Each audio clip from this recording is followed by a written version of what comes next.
Chocolate খেয়ে মুখ না ধোয়ার একটা ইতিহাস আমাদের এই বাংলার বা ভারতের কালচারে রয়েছে।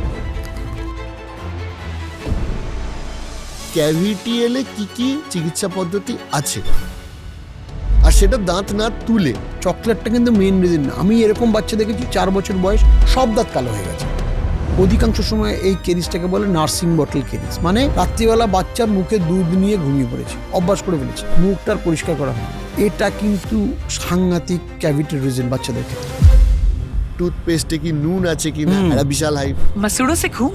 क्या आपके टूथपेस्ट में नमक और नीम है? नमक और नीम? টুথপেস্টে কি থাকা উচিত, কি দেখে কেনা উচিত?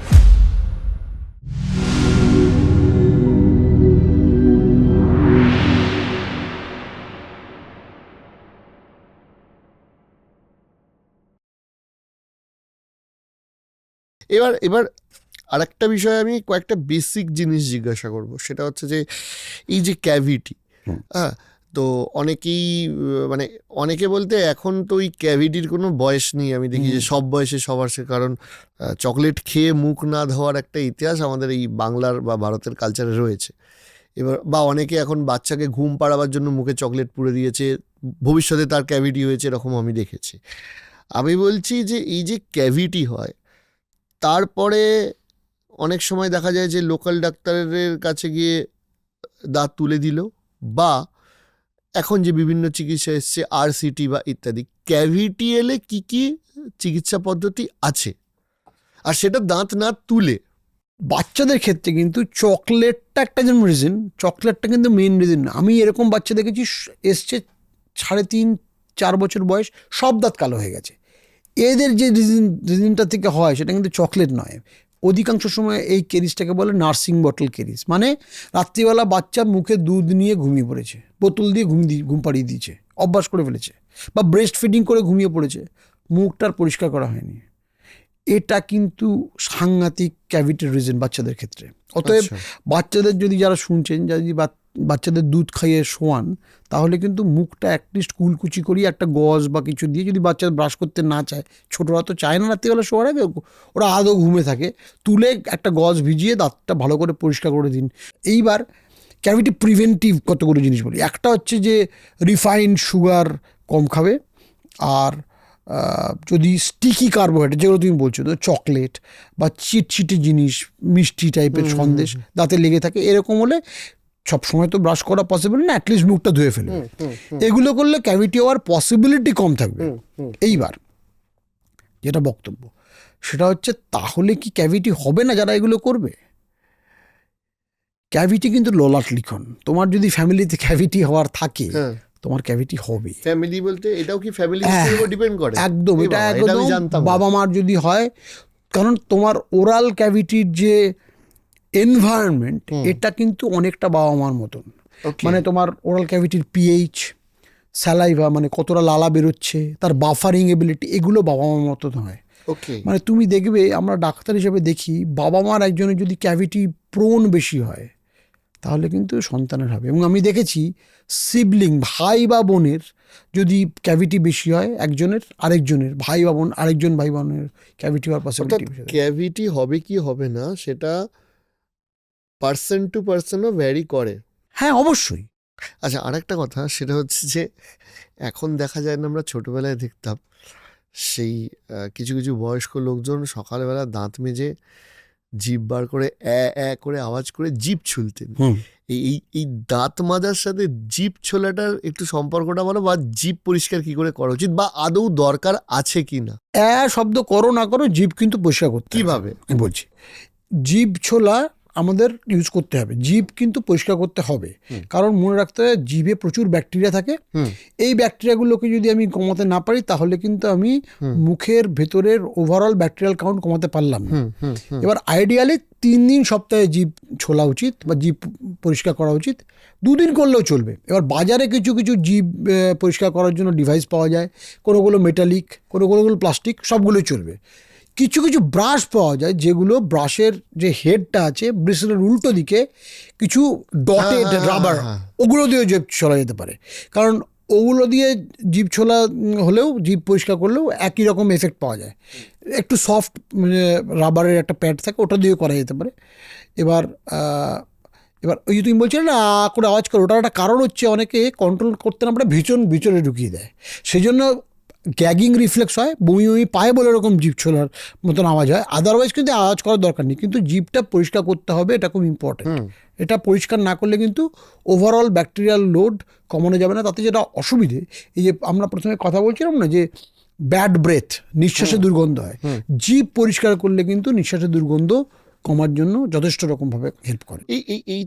এইটা যেমন একটা বিষয় আছে, আর একটা বিষয় আছে, সেটা হচ্ছে কিছু লোক আবার মানে প্যালপিটেশন বা ম্যানিয়াতে পড়ে প্রচুর ব্রাশ করে, মানে সে একদম ঠিক নয়। 3 বার 4 বার না না না না, যে বললাম 2 রুল, যত বেশি ব্রাশ করবে, এবং সেটা অধিকাংশ সময় এরা ওভারজেলাস ব্রাশিং করে, খুব জোরে ব্রাশ করে, জোরে ঘষে। দাঁত তো বাসন নয়, ঘষে আমি দেখেছি এনামেল প্রায় ক্ষইয়ে ফেলেছে, মানে এতবার ব্রাশ করে, প্রত্যেকবার খাচ্ছে, বলছি আধ ঘন্টা ফলো করছে না, ব্রাশ করে কিছু খেয়ে গিয়ে ব্রাশ করে ভাবছে পরিষ্কার হচ্ছে।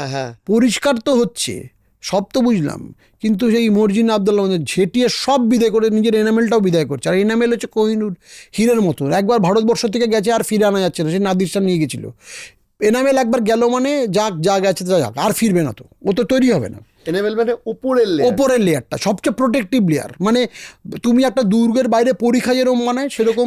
এইটাই আমি জিজ্ঞেস করছিলাম যে অনেকেই মানে যারা পুরোনো টেকনিক ইউজ করে স্কেলিং করে, সেখানে অনেক সময় দেখা গেছে যে বারবার স্কেলিং করলেই এনামেলটা ক্ষতিগ্রস্ত হচ্ছে। না, প্রবলেমটা হচ্ছে তারা পাওয়ার খুব বেশি ইউজ করে।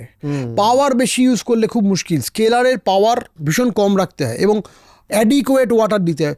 আমার সময় নেই, আজকে গেলাম ঝাঁঝা করে খুব ফাস্ট স্কেলিং করে দিলাম, এটা খুব একটা ভালো কাজের কাজ নয়। তাড়াতাড়ি স্কেলিং করে ছাড়লে, বেশি পাওয়ারে দিয়ে করলে কিন্তু এনামেলের ক্ষতি হবে, এনামেলের পিটিং হবে, এবং এরকম কেসগুলোতেই আমি দেখেছি পেশেন্ট খুব শিরশিরানি নিয়ে ফিরে আসে। এই জন্য স্কেলিং করার খেতে গেলে এই জন্য, এবং স্কেলিংয়ের পরে শিরশির করতে পারে, কিন্তু সেটার জন্য ডাক্তারবাবু একটা ওষুধ দেবেন, একটা মাউথ ওয়াশ দেবেন বা পেস্ট দেবেন, সেটা দিয়ে 2-3 সপ্তাহে কমে যায়, এটাই নর্মাল।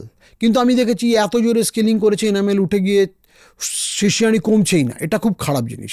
পাওয়ার সবসময় কম ইউজ করা উচিত, জল চলে গেলে আর আসে না, একদম না, কারণ ওর যে তৈরি করে যে সেলটা অ্যামিলোব্লাস্ট, ওটা মরে যায় যখন দাঁতটা বেরিয়ে চলে আসে, মরে যায়, ওটা আর তৈরি হয় না। অতএব এটা একটা প্রবলেম। এবার অনেককে আমি দেখেছি, ভালো কথা তুমি মনে করলে, এই শিরশিরানির পেস্ট একবার দেওয়া শুরু যে করেছে, দিনের পর দিন ব্যবহার করে চলেছে, সেটা পুরো ফ্যামিলি আমি দেখেছি শিরশিরানির পেস্ট ইউজ করে চলেছে। ঠিক আছে, যার প্রবলেম নেই সেও শিরশির যেন না করে। এগুলো ওষুধ, এগুলো বেশি দিন, 3 সপ্তাহের বেশি ব্যবহার করার কথা নয়। 3 সপ্তাহের পরে শিরশিরানি ওই পেস্ট দিয়ে কমছে না মানে, তার মানে তাতে কোনো রোগ আছে, ডাক্তারের কাছে যেতে হবে, ওটা কমবে না। আর একটা ব্যাপার, অনেকেই আছে মাউথ ওয়াশ, আমি মাউথ ওয়াশের ইউজ খুব রেস্ট্রিক্টেড ইউজ করতে বলি। ইভেন পেরোডন্টিস্টটা মাউথ ওয়াশ, ও খুব বেশি 3 সপ্তাহের বেশি মাউথ ওয়াশ ইউজ করার কথা নয়। ঠিক আছে, এবার মাউথ ওয়াশ তুমি কখন ইউজ করবে, যখন ডাক্তারবাবু লিখবেন, বা ধরো তুমি ট্রাভেল করছো, সেই সময় ব্রাশ করতে হবে, ফ্লাইটে আছো বা ট্রেনে আছো, ব্রাশ করা অসুবিধে, ওই দিনটার জন্য মাউথ ওয়াশ ইউজ করলে। বরাবর মাউথ ওয়াশ ইউজ করবে না। মাউথ ওয়াশ ইউজ করলে প্রচুর তার সাইড এফেক্ট আছে, দাঁত কালো হয়ে যায়, দাঁতে পাথর জমে, প্যারোটিড সোয়েলিং হয়, এইগুলো প্রবলেম মাউথ ওয়াশ। অনেকে আছে যে দাঁতটা মাজার পর আবার ফিরছে মাউথ ওয়াশ করে। না না না না, একদম ইউজ করার কথাই না। বলছিলেন নীল কালারের একটা প্রোডাক্ট, না না না, মাউথ ওয়াশ এগুলো ব্যবহারই করবে না। যদি মাউথ ওয়াশ ব্যবহার করতে হয়, আমি 2টো মাউথ ওয়াশ বলছি কিভাবে ব্যবহার করবে। এগুলো তুমি নিজে তৈরি করতে পারো বাড়িতে। একটা একটু কাম্বারসাম, আমরা বেদানা খাই না, পমগ্রানেট, এর যে খোসাটা আছে, এর খোসাটাকে তুমি রোদে শুকিয়ে নাও। ঠিক আছে, রোদে শুকিয়ে ডাস্ট করে নাও, করে গরম জলে দিয়ে ফুটিয়ে নাও। তুমি এই মাউথ ওয়াশটা 2 সপ্তাহ ব্যবহার করতে পারো, ওই জলটা, ওই জিনিসটা। আরেকটা হচ্ছে, আমরা অনেকে গ্রিন টি খাই, ঠিক আছে, 1 কাপ গরম জলে, 1 কাপ জলে 2 চামচ গ্রিন টি দিয়ে 2.5 মিনিট ফোটাবে, জিনিসটা ব্রিউ করবে। ফোটাবে মানে 100 ডিগ্রি টেম্পারেচার না, অল্প বাবল আসবে, এটাকে তুমি ইউজ করতে পারো। কিন্তু মনে রাখবে 10 ডেজের বেশি নয়, 10 দিনের বেশি। মানে আমি মনে করছি যে এই যে প্রিপারেশনটা বানালে 10 দিন ইউজ করবে, আবার একটা নতুন প্রিপারেশন বানাবে। হ্যাঁ, মানে 10 দিন অন্তর অন্তর বানাতে। ন্যাচারাল মাউথ ওয়াশ ইউজ করছো, ঠিক আছে, এগুলো সব ন্যাচারাল মাউথ ওয়াশ, কিন্তু যেগুলো বাজার চলতি কেমিক্যালস, সেগুলো কিন্তু ওষুধ, সেগুলো তুমি 2 সপ্তাহ বা 3 সপ্তাহ বেশি নিজে ইউজই করবে না। অতএব যদি যারা মাউথ ওয়াশ ইউজ করছেন, মনে রাখবেন, মানে যদি ডাক্তারের প্রেসক্রিপশনেও এখন ইউজ করেন, অনেক সময় ডাক্তাররা বলে দেন না, যখন টুথব্রাশ করছেন যদি পেস্ট ইউজ করেন, পেস্ট যদি ইউজ না করেন কোনো অসুবিধা নেই, তাহলে করুন।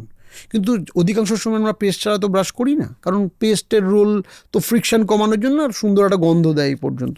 স্পেশাল কিছু নেই, কিন্তু এসএলএস থাকে। আচ্ছা, কি পেস্ট কিনবেন না এটা নিয়েও আগে বলেছি যে আমি ওটাতেও আসতাম। যে কি পেস্ট কিনবেন না, কোন পেস্ট কিনবেন না। মানে এই যে আপনার টুথপেস্টে কি নুন আছে কিনা, একটা বিশাল হাইপ। আপনার টুথপেস্টে নিম পাতা আছে কিনা, বিশাল হাইপ। চারকোল আছে কিনা, চারকোল আছে কিনা। টুথপেস্টে কি থাকা উচিত, কি দেখে কেনা উচিত? টুথপেস্টে কিছু থাকা উচিত না। টুথপেস্টে কিছু থাকলেও কিছু হবে না। কি থাকবে না সেটা বলে দিচ্ছি। আচ্ছা, সেটা হচ্ছে, আচ্ছা, এসএলএস নিয়ে অনেক কথা আছে যে সোডিয়াম লরিল সালফেট এগুলো খুব খারাপ। এসএলএস এ কিন্তু খুব খারাপ রোল নেই যদি না মুখে আলসার করে। যে দুটো জিনিস থাকলে কেনা যাবে না। ইন্ডিয়াতে এখনও কিছু পেস্ট বোধহয় আছে যেটাতে একটা হলো প্যারাবেন, আর একটা হচ্ছে গ্যান্ট্রেজের সঙ্গে আমাদের যে সাবস্টেন্সগুলো থাকে, যে এই টাইপের ট্রাইক্লোজান বলে একটা জিনিস আছে। ট্রাইক্লোজান এবং প্যারাবেন থেকে খুব অ্যালার্জি হয়। প্যারাবেন প্রিজারভেটিভ ইস্যুজ হয়। এইরকম পেস্ট কিনবেন না। ট্রাইক্লোজান যদি থাকে, ট্রাইক্লোজান ইজ কার্সিনোজেনিক, প্রুভেন। ট্রাইক্লোজান থেকে ক্যান্সার হয়। ট্রাইক্লোজান এখনও বেশ কিছু বডি স্প্রেতেও আছে, এটাও বন্ধ করার কথা হচ্ছে, কারণ ট্রাইক্লোজান থেকে ক্যান্সার হয়। ট্রাইক্লোজান প্রুভেন কার্সিনোজেন। ট্রাইক্লোজান থাকলে সেই পেস্ট বা প্যারাবেন থাকলে সেই পেস্ট দেখে নেবেন কম্পোজিশনে আছে কিনা, কিনবেন না। ঠিক আছে? এছাড়া যে কোনো পেস্ট কিনতে পারেন, যে কোনো রং, যে কোনো গন্ধ, যে কোনো রকম জিনিস।